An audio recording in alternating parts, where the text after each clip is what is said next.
Our next guest is an actor. He is a filmmaker. He is a storyteller. He is very many things. He's Abel Mutua. He's here so we can talk about drama at the festival. Abel Mutua, good morning. Good morning. Mambo vipi? Safi sana, nashukuru sana, Mungu anasaidia. Yeah. Kama that answer is right there. Mungu anasaidia. Mungu anasaidia. Yeah. Karibu sana mkurugenzi. Ona vile amesifia. Anytime, man. Yeah, I know. Amkunywe chai bana, kwani? Rada? Sisi. 60. Abel ameingia straight for moja podcast. Ukishaona hizi mic maze, you get into it. Yeah. Yes, kabisa, man. Karibu bana. Safi sana. Umejitahidi. First of all, you guys are doing a good job. Nimejitahidi. I see what you did there. I see what you did there. Well done, you've been waiting. Umeshikilia, he's been holding on to that. Kwa curious kwa kioo usiku mzima. Karibu. Safi sana. You were saying something. Us guys are doing what? A good job. You guys are doing a good job. Thank you. You are literally doing the Lord's work. You're fixing the day. Tunashukuru. Day at a time with our fixers. Aki? It's one conversation at a time. Good. Our fixers and your wakurugenzi. Yes. It's all of us together. We keep saying it's not just the three of us here in the studio. It's all of us. Good. We just have this opportunity to amplify the voices. We're amplifying everybody's voice. True. And I love the fact that you have a name for your people. Yeah. I am so big on community. Right. So nikisikia kuna fixers hapa nje nasikia yes. Nice. Hata mimi sasa moving forward. You're a fixer. Wakurugenzi na fixers, we are like this. Yeah, unite. Wakuru fixers in the house. That was fast. That was on his feet. Ndio. Jano. Yes. Patia koti ya leo. Quote, fasihi ni kioo cha jamii. Fasihi ni kioo cha jamii. Yes. Today's quote. Yeah. Si ndio kweli? 100% absolutely. It's weird wakati tunataka kujifanya hapa ati tunataka kuingilia vitu kama hizi na tunajua vizuri sana literature. Vile tu umesema nikitranslate in English is a reflection of the society. Na jana I was giving some people an example. I hope hakuna parking ya Subaru hapa chini. I was telling them if Janet Mbugua today did a play on drug barons, then nikuje nimuokote. What does that say about me? Inamaanisha nimeegemea hiyo upande. Nimeguzwa. Si ndio? If the shoe fits, yeah. Kuna ka live wire mahali. Exactly. So tunafaa kukuwa na right ya ku display, ya kuonyesha jamii ambacho kile ambacho kinaendelea pale nje kupitia sanaa. And that is why vile tu umesema sanaa ni kioo cha jamii. Na the moment mtu ame-infringe on that right, ame-infringe on the rights, on your rights to expression. Na hiyo ni makosa mtu yangu. Sana. Sana, sindio? Kabisa, 100%. We'll get into this journey of, because from 8 to 10 we'll basically be talking about what was happening in Nakuru yesterday. And this particular play, Echoes of War. And even asking ourselves what gets there. And of course we'll start with you. But let's take a couple of steps back. Right? Wewe ni storyteller. Correct. Ni msanii. Ni all those things. What are all those things? Wow.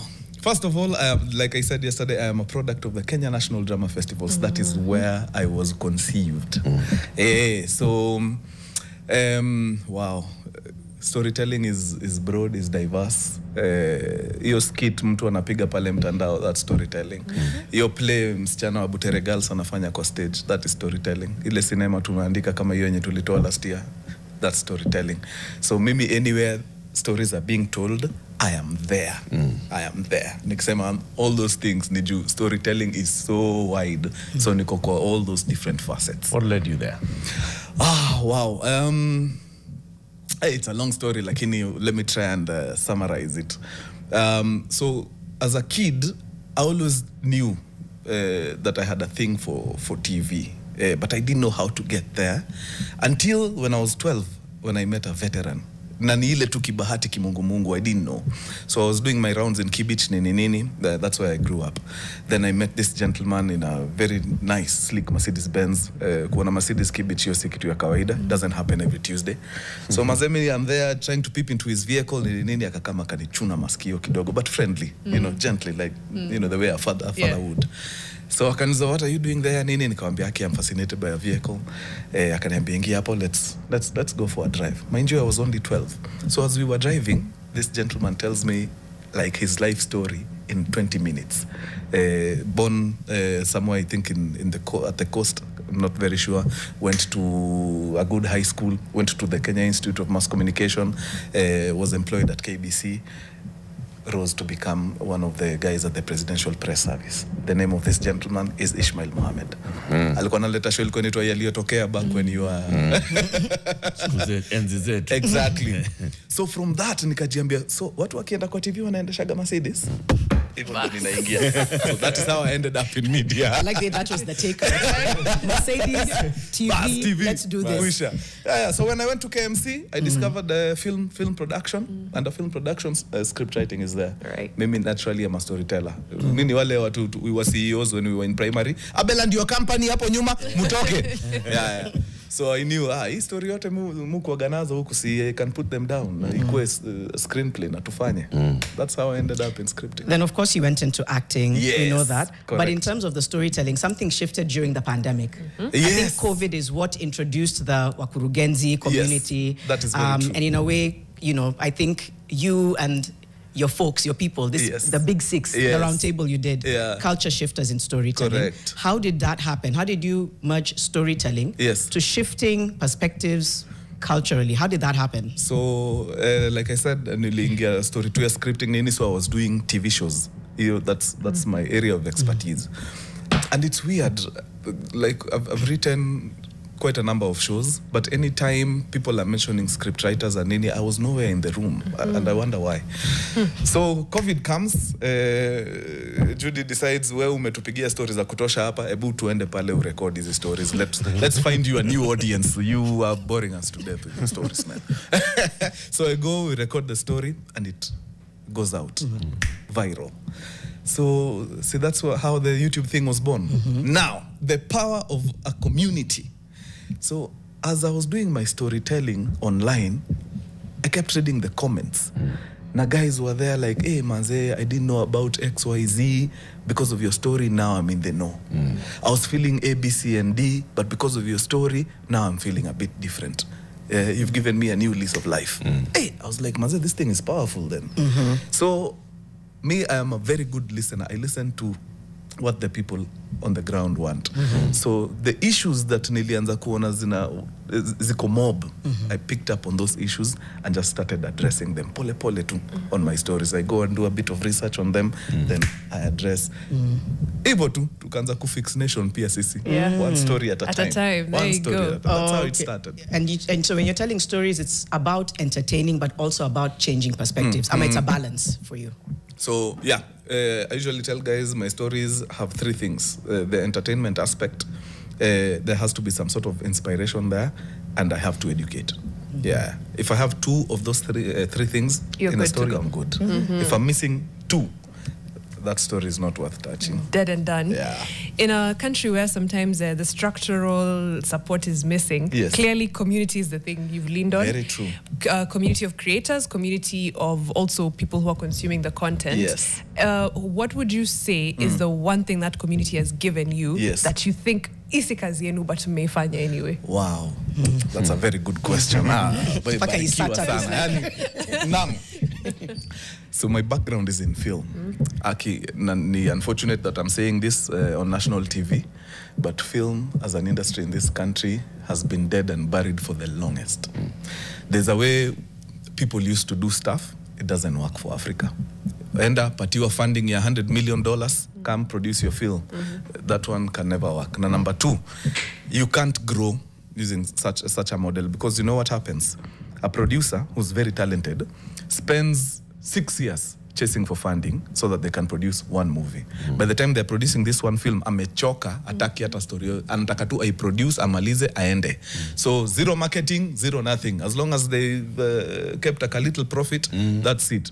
So we are not pushing our films. That's why ukitembea kwa streets sahi, a good chunk of Kenyans will tell you, we want to support, but we don't know where to get your movies. Yeah. So now here is where the community came in.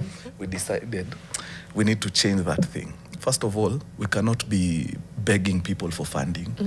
Because again, like I said, the industry is almost non-existent. So this person who's giving you the funding, unamrudishia pesa yake aje? Industry exists.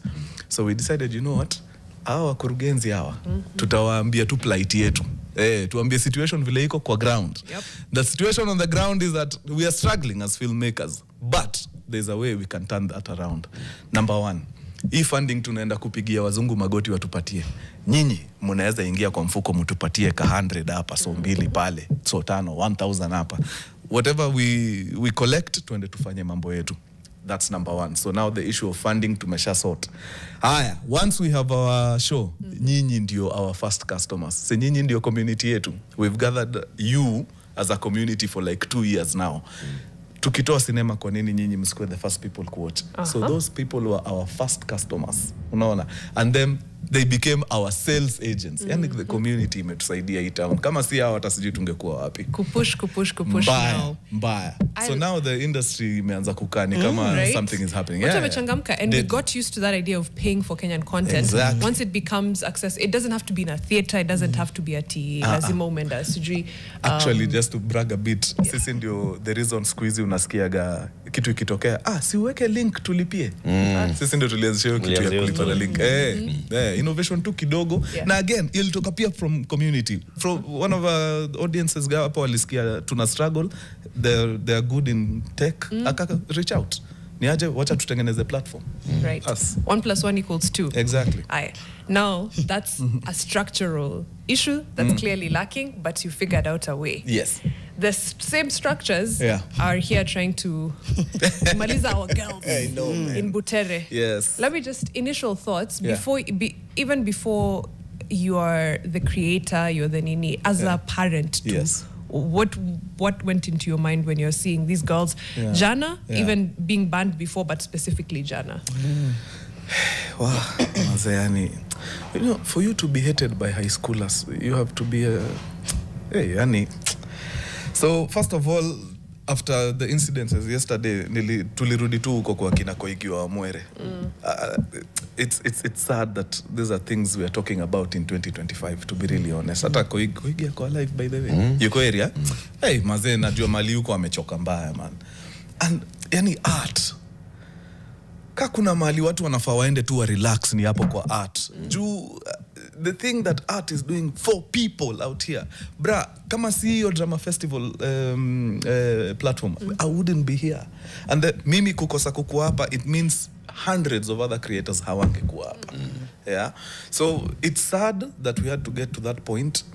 Personally, I think they made a fuss out of something that didn't warrant it. Hiyo kitu, by the way, wangenyamazia, ingeenda nationals, itolewe hapo national, isiende gala State House, wangeitolea tu hapo national, so ipati hata number 2. Mbona unawapatia ideas?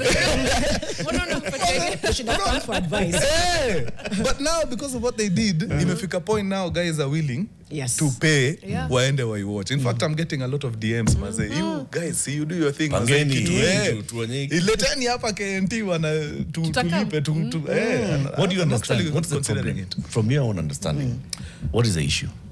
So, I feel like someone felt tagged. Iko mtu alifeel tu ametagiwa na hiyo piece. Now, the fact that they felt tagged says something. Again, just the example I gave you when I started. If it was a play on drugs, angeongea. The fact that it was a governance thing na akafeel lazima ni address, it means they felt tagged. Watu kuna mali wananiweka na so why alianza kujishuku hiyo design? To be really honest, I have no idea. Wachana wasichana wafanye mambo yao. I saw some statement by the Ministry of Education. Wasai wanatry kusafisha wakisema actually, you know, the problem is that the trainers are not people qualified. in the so supposed to be members of the not in the education sector nini, and that's illegal. Me, I have been confessed since primary school. The top schools, top institutions, hakuna. All the trainers are usually outsiders. Right? It's always a guy from KMC. So ni rigging. Yes. Ni rigging. Unajua unawapea content ingine sahi. No, my drama teacher, Miss Esuchi, I think she's still at Maseno now. Yeah. She left my school. Hey, you went to Maseno? No. Oh. But I think she would transfer to Maseno. Alikuwa anafanya kazi mob sana. She should have just hired someone. Anyway. It was always someone from the outside, honestly, teaching drama. Always someone from either KNT, from somewhere. I don't think there's a problem with it. We had this conversation, like we're saying we have a shortage of teachers for especially the arts. Then how do you help that? When you're saying only people from TSC can teach these subjects, leather crafting, or drama. Come on, najifungia. If they are qualified and they can do it, and qualified doesn't mean TSC necessarily. If they are capable. If they're in the industry, it means they understand it. Exactly. Do you think in light of what happened at Butere Girls, maybe even speaking for you or other people who express creatively, does it now make you question, nervous, scared? Because I think that's what the intention was. So you as Abel, you're now thinking, I have this idea, or my next platform, this is what I'm going to talk about. Does it make you now rethink and say, hey, Hapo, I think I need to edit what I'm going to say? And you see, it shouldn't be like that. That's actually my problem. The thing about art is usually a tool that pushes heritage to the next generation. So when you get to a point where you feel like you need to start altering a few things or editing a few things so that you can fit a certain narrative, then we lose authenticity from that point onwards. That's why art should not be interfered with. So mimi personally nakuaga manga, so sita edit. But I know there are people like me, creative minds like me, when you want your bandwidth, they can't, so what anza kurilook their content pieces. Na ifai kukua hivyo. And I think that's the intention. So what do we do? How can we protect people's voices? Actually, whatever happened yesterday, tuendelee namna hiyo. Inject. Wewe ukiona tu infringement tu kidogo, piga nduru. Piga nduru. Let's do it that way. That is the only language watu wata understand. But if we become nonchalant about it, sasa sini hivyo ndio wametuweza. Let's make noise. Ukiona infringement kidogo, kidogo. Piga nduru. Piga nduru. It's so did you see the way people went up in arms, Jana? Yes. Hey, Jana was a beautiful day. Isn't zile vitu ni unfortunate, lakini the end result is beautiful. It's beautiful. Now, is this a form of art? Even the way, we express ourselves with memes, with plays, with with music, with skits on TikTok, kila kitu. Yes. Do you think inauma more than even someone coming to parliament and saying, Mr. President, you're wrong. Kuna place inafinya harder. Yes. Unajua kwa nini? When you take that, for lack of a better word, that very structured way of addressing issues, you lock out very many people. By the kuna wase vitu serious hawasikizangi. Ukweli. But ukiingiza na hiyo design ya that artistic way of doing it, you have the masses kwa nets. Na hiyo ndio hawataki.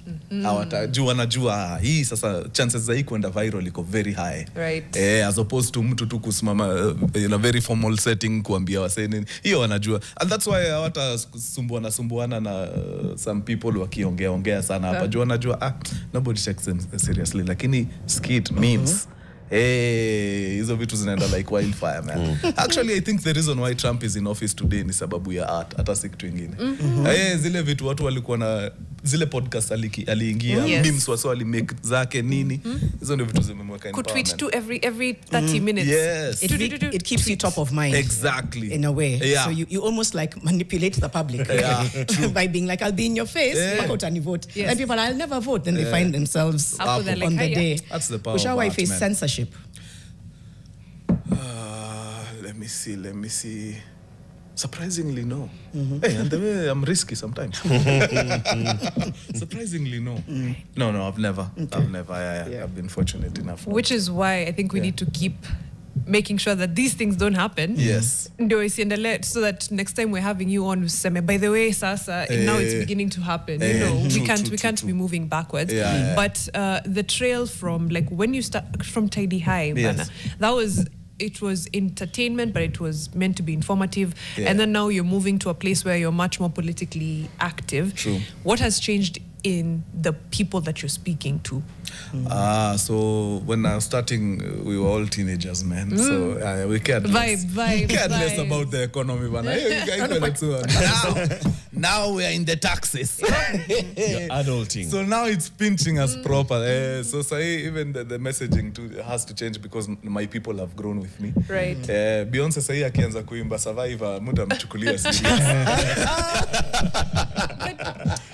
What I can't relate. I can't relate, man. But imagine, I feel like a teenager right now is way more politically aware than I was a teenager, than you were as a teenager. And I think that's kind of robbing them of their teenage. You should just be thinking about vibe. What are the economy at 16? Like, how bad do you have to be for you to affect teenagers? One of your teenagers ni watu hawajali about any. Hawajali. Ikifika mali teenagers sasa hivi wako wena. It's enough. Things are things. Just following up on Mariam's question, you might have answered it because I was just thinking, who does Abel write for? Do you write for the marginalized, misunderstood, the media? Like, who do you write for when you're putting something together? Who's the first person that comes to mind? Actually, najua film school tulikuwa tunaambiwa, hapana, you can't write for everyone. You have to have a niche. One. Yeah. But me, I think I write for everyone. Yeah, and that's why my things are very mass market. I might have very high production values kwa movies zenye nafanya, but the subject matter will be relatable, whether ni mtu wako Wajir, ama ni mtu wako Nairobi, whether ni mtu wako Kilimani, Karen, ama ni mtu wako Kawangware. I usually enjoy writing about subject matters that cut across. Like the movie that we did last year, it was a GBV issue. GBV ni GBV mtu wangu, whether uko US ama uko Somalia. Yeah, you will definitely relate. Yeah, so I feel good speaking to the masses. Nasikiaga tupo wase wengi wakiwa ndani. Sipendagi kuweka watu kwa silence. Kwa box. You know, the issue of arts and governance, they've always clashed. True.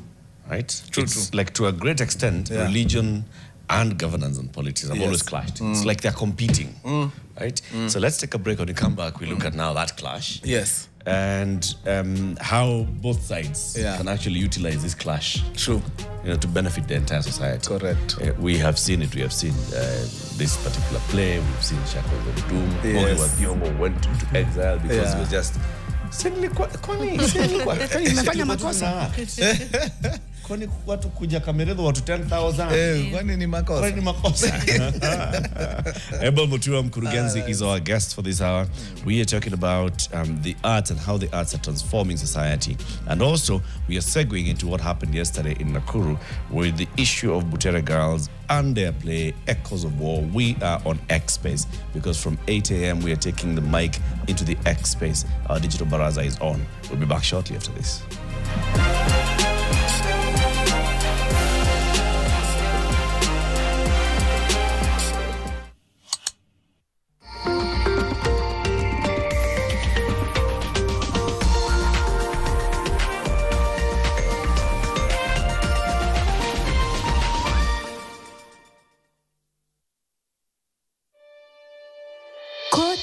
It is wrong and when it is right. Henry Bundi Butuma. Thank you very much. What are your thoughts? What are you thinking about? Tell us also on Facebook, on X, on TikTok. On X, it's X Space, so you can go to the comment section there. Mkurugenzi yako hapa. Actually, Janet, kuna hiyo nini ya kwanza umesema, just to answer them, na kastori tu kadogo. In 2007, there's a show that actually it had started in 2006. Then after 1 year, the actors maisha tu ika happen, they left the show. So the show was there, haikuwa na actors, and they had a beautiful slot on TV. So what they did is they sent scouts to go to Nyeri. What was happening in Nyeri? The Kenya National Drama Festivals of 2007. So what the scouts did, they went and took almost everyone that had won an award in the college category, and all those guys ended up on this particular show. Wow. Among the people who won in Nyeri in 2007 was a young guy from Machakos County. His name was Abel Mutua. Yes, this show was Tahili High. So akiuliza, what was the significance? That's really straight off the stage to the screens. Ni vitu kama hizo. Vitu kama hizo. You know, It's not the first time that we are seeing government taking action against performing arts, right? Yeah. Like we were giving the example yesterday, in the 70s, in the late 70s, before either of us was born. Yeah. Imagine that, Maria. 1976. Everybody here. Imagine. Everybody here was born. Yeah? Ngugi wa Thiong'o and others established the Kameredu Arts Theatre. Yes. And that's where they were taking plays, they were taking drama, they were taking music to be played there. In 1982, they had this play that Ngugi had written, Gahi Kadeda. I will marry when I want. Mimi nitaloa nikijisikia. But you'd think that's what it was, but of course it had other deeper messages. And the government was like, hapana hii deeper message, hapana imekuwa too deep. And they sent cops to the Kameredu Theatre, and they barred people from accessing this, and they started an entire crackdown.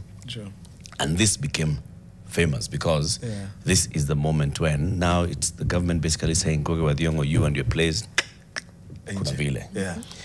Later, even on KBC, there was, I'm trying to remember I don't know whether it was Tahamaki or Tushauriane. One of those shows, it was Tushauriane.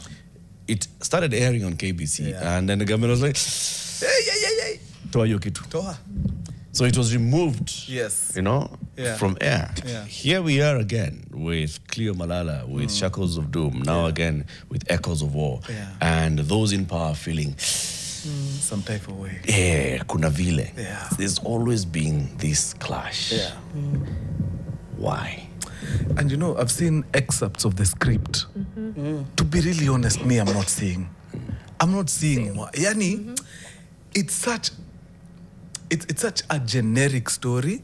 Ni vile tu the execution that's where the genius is. In fact, some of the characters hapo nimeona AI, nimeona X somewhere. Beautiful. You have to have some level of intellect to actually decipher what the play is about. Maze sijui kwa nini hao watu. So wako na hiyo intellect. Kukasirika tu hapo. So wako na hiyo intellect na juu ya kujishuku ndio wameingia hapo juu anaona hapa ni sisi tuna addressiwa. Why they would think that CLA? Number 2, don't you have bigger fish to fry?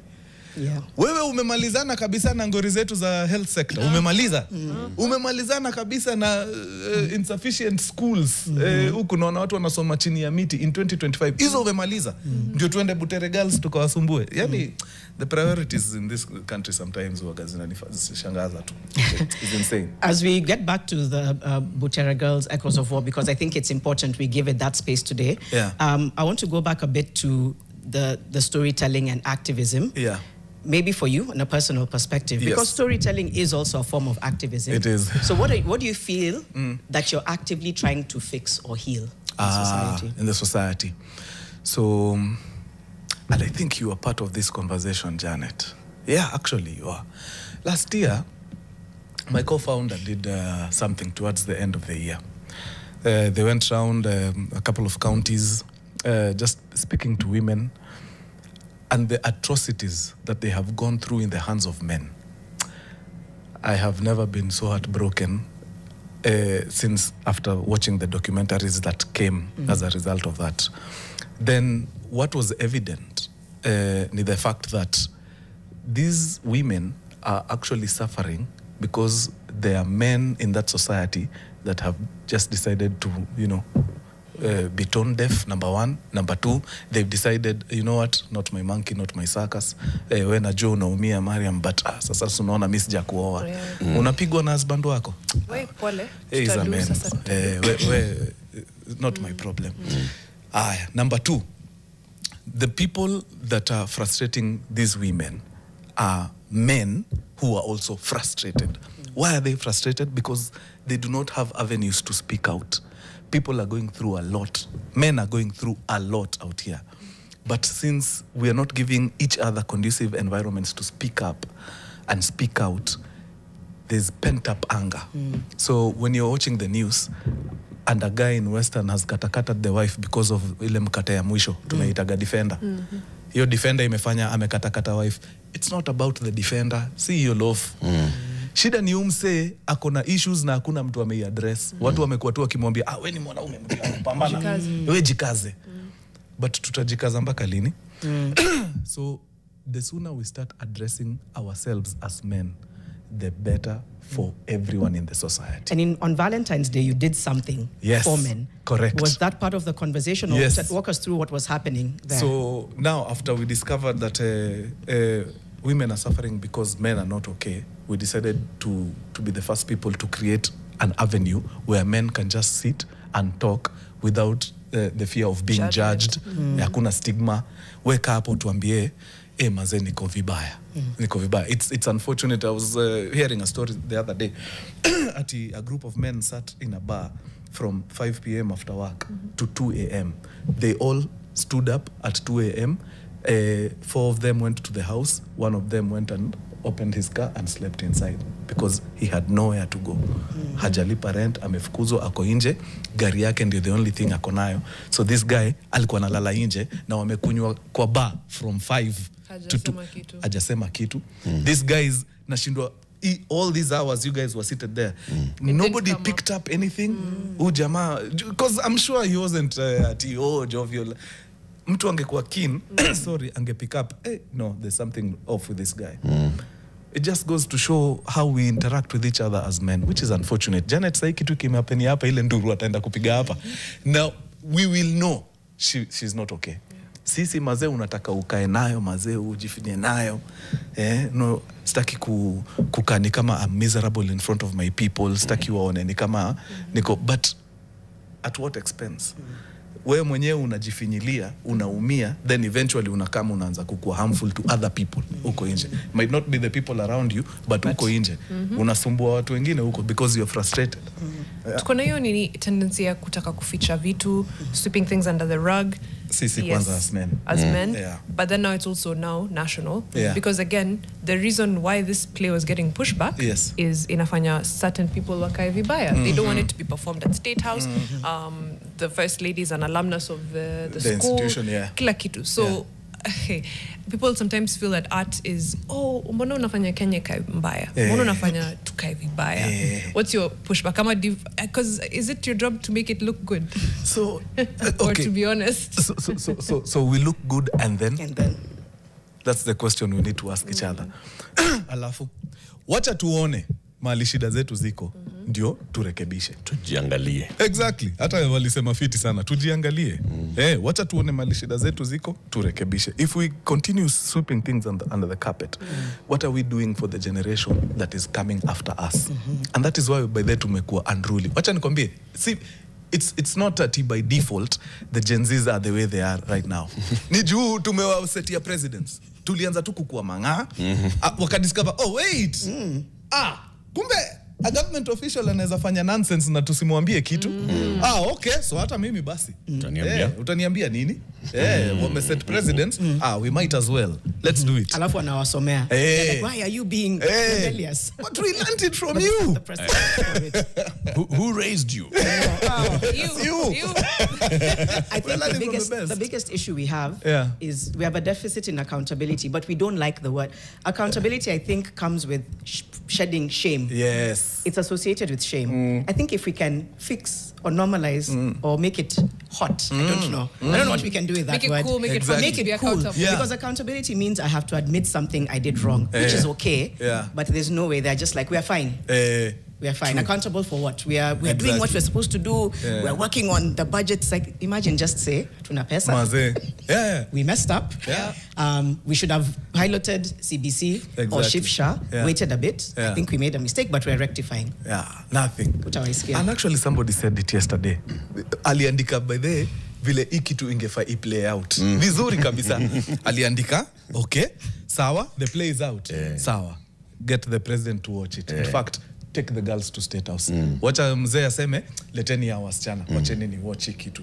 Watch, acheke, achukue microphone aseme, enyewe mume hapo, mumeniambia. Na mimi kama mkuu, nimesikia. Ulichekea kitu? Mpaka nikajiuliza, Simbo. What would be so hard, by the way?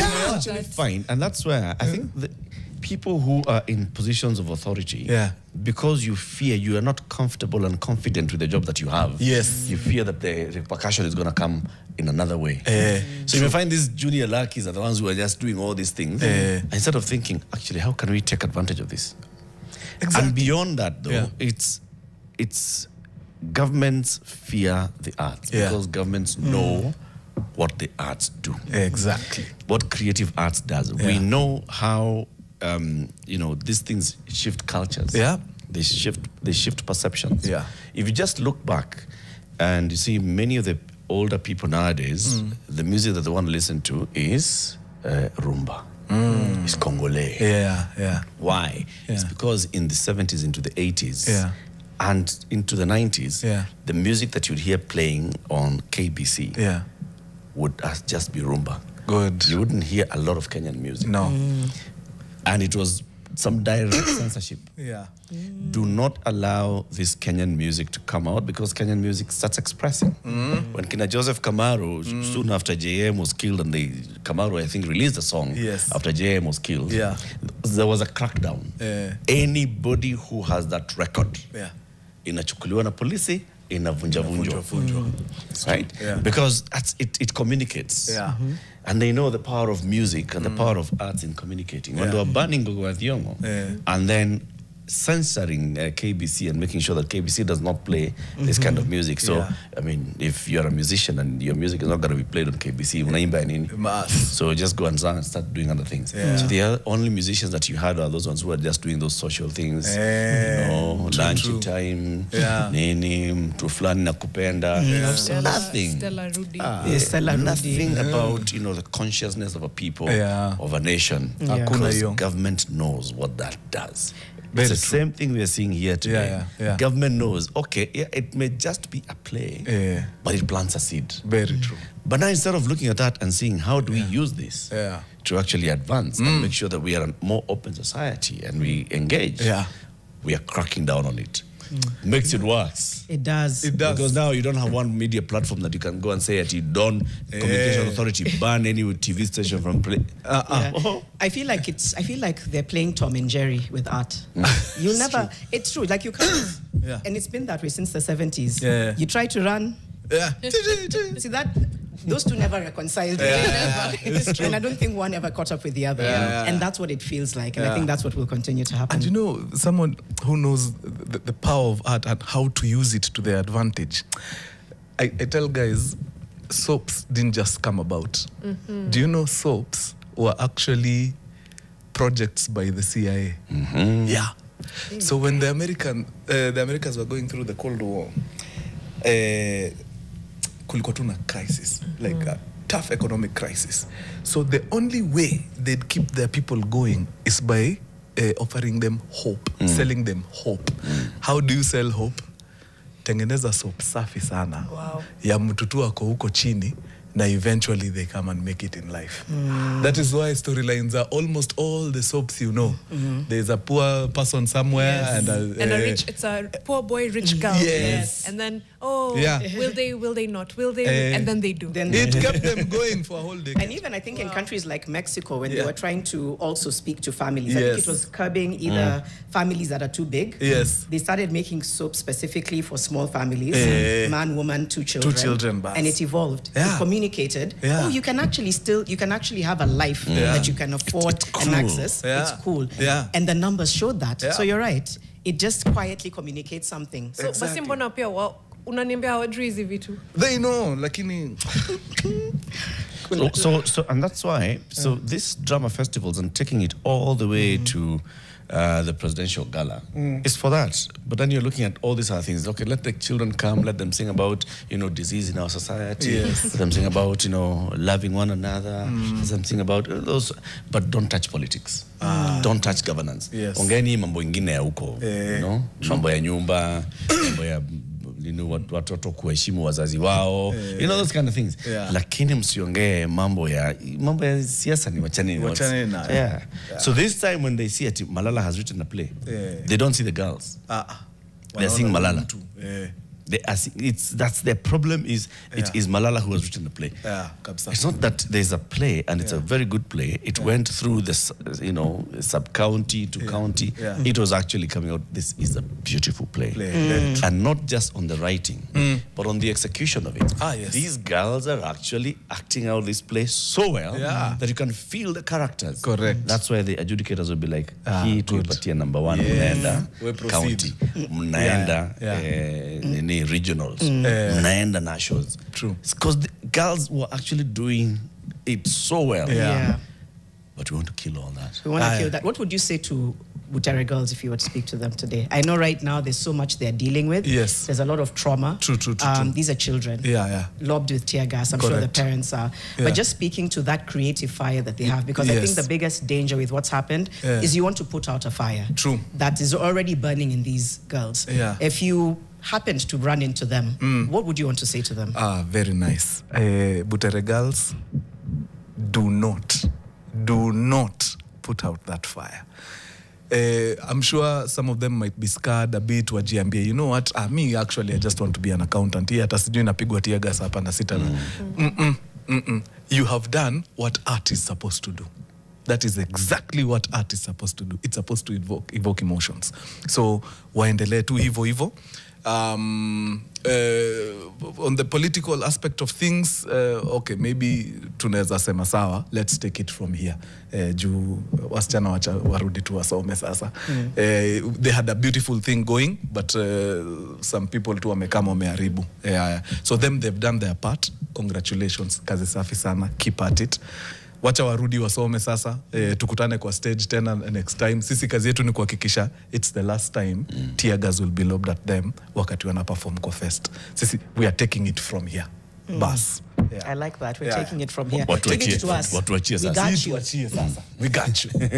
Nyinyi mshawasha ile moto. Wacha tuichukue kutoka hapa. I love that. True. You had asked something about watu wakinini, kwani hawajui? Yeah. So, if there's one enemy of a politician, it's an enlightened society. Manze mwanasiasa atakangi kusikia society imefunguka hapa. That's why politics will always thrive in squalor. Mali watu wako, ushaiona mtu juu ya Land Cruiser Runda?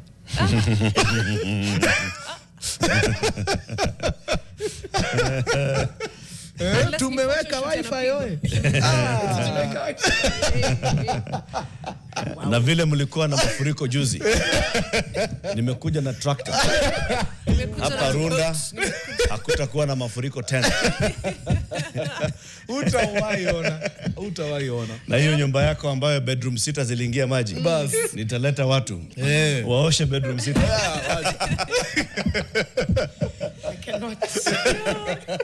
Imagine that. Yeah. So hawataki hiyo, wanataka the society ibaki pale chini. Ndio they can manipulate us. Lakini sasa Butere girls mnaharibu. Sasa mnaambia wananchi tunawafinyilia, na sisi tunataka watu tushangilie tukikuja Harambee. Hatutaki wajue. Girls mnaharibu. Listen, join our X-Space. The next 2 hours we will be on the X-Spaces. We'll be speaking to various people. Mkurugenzi is here, Abel Mutua. We will have Ian Bogwa, Judge Ian, who is a teacher. He's a thespian. This guy has done it all. Right? We'll also be hearing from him. We have also others who are joining in. Ian is already on. Na pia mimi niko hapa ndani, pia Jano ako ndani, pia Mariam ako ndani. Anaitwa The Roaming Bandit. Nomadic panda, Jesus. Roaming bandit? So we get pause. Muulize after the break. The roaming bandits, yo. We will be back after this break on the X-Space, bringing the X-Spaces on. I was looking for the word panda.